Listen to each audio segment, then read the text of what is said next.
First contact with humans was very peculiar. Their first contact was not with a settlement, a spacecraft, or even radio noises. It was with a single person. The human was found in an orbit of a distant planet. One single human with no nearby civilization. The human was in a lone cryosleep pod, a notably old pod with all its exterior badly bleached by the nearby star, and many exterior damages from micrometeorites. The human was in poor condition when they were thawed, and they lacked the understanding of human anatomy to treat the survivor. Not being able to communicate did not help either. Luckily, the human's pod was equipped for self-recovery, and the survivor was obviously trained, so instead of moving the human to our medical bay, the rescuers gave them an isolated space in the cargo hold and any resources the human needed to sustain themselves and recover. They tried to learn from the human as much as they could. The human also actively tried to teach and learn the languages. The translation program was made and refined not long after, but the human refused to share anything about their world, much to the frustration of the rescuer scientists and technicians. So first contact with one person remained first contact with just one person instead of a civilization. Look, I was in cryo for longer than I've lived. Whatever I knew was outdated, and I can't just tell you where are our planets.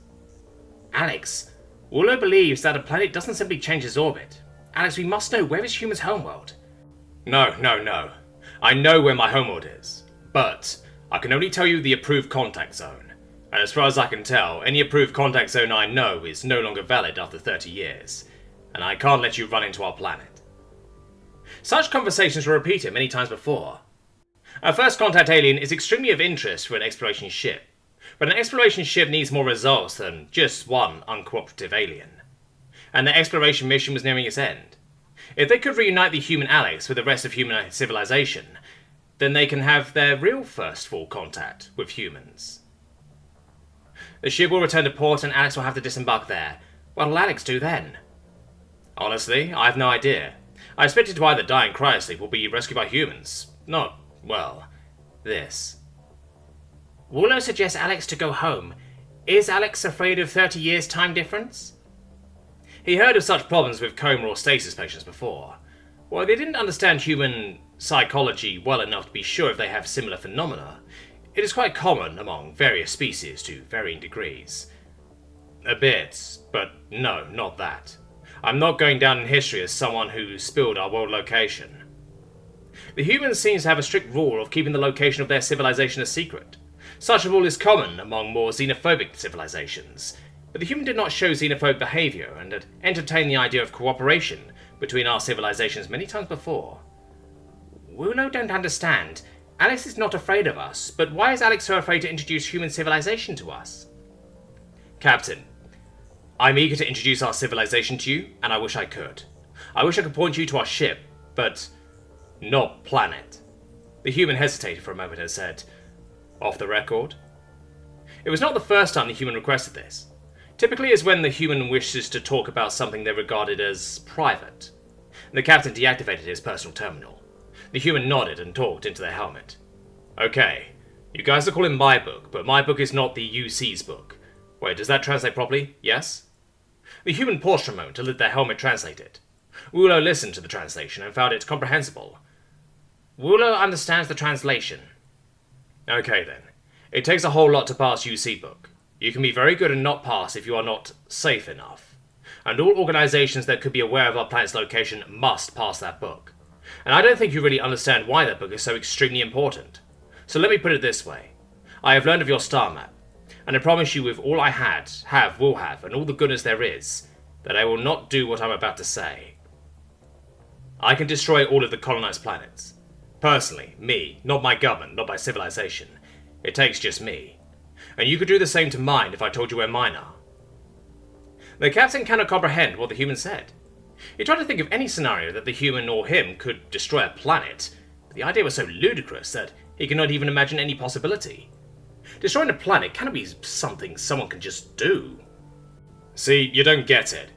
But it takes stupidity little to destroy a planet's biosphere without anyone having any chance to prevent it. Think, Captain.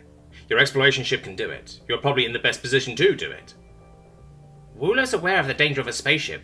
Below orbit reactor detonation, critical war failure, or critical asteroid transfer failure can be prevented or intercepted. Wooler believes human civilization would also have preventive measures in place of such incident. Yes, asteroid transfer. But imagine that in relativistic speed. An asteroid accepting the speed of light, and not by accident, but intentionally aimed at a planet. But that is impossible. Not even the biggest warp distortion could accelerate an object to such high relativistic speed. You can. Math time. How long does it take to reach speed of light if you accelerate at 1m or s2 constant? And what if you skip the first 5%, c, with warp distortion? How much time does a planet have to intercept before impact? And how can they intercept? The captain knew that was possible, but it was simply impractical. The energy required to do so would be enormous. The unit and number conversion through translator turned the concise number and unit into a lengthy mess of fractions. The captain put the calculation through his computing implant, and found that it took surprisingly short time. Longer than the exploration ship mission time, and too long for most crewed operations. But it takes just a simple automatic navigation system, enough warp drive, reactor and fuel. And the example was at the slow side for modern spaceship cruising acceleration. Many interdictor frigates have many times that in conventional cruise acceleration, fully loaded. And the energy cost to do such a thing would not be much at all, not in interstellar capable spaceship scale. But no civilization would do such senseless genocide, not in the Galactic Civilization Cooperative. It would be insulting to even suggest that any of us would do something so horrendous as biosphere destruction. Is Alex afraid we will commit a genocide? Of course not. I believe you guys are good, but it doesn't take a civilization. As I said, it takes just one person with a spaceship. I'm not going to be the one who decided that no culture between us would have such a conflict, or both sides have enough preventive measures against someone attempting it. The exploration ship captain was greatly offended at the suggestion that any of the GCC citizens would do that.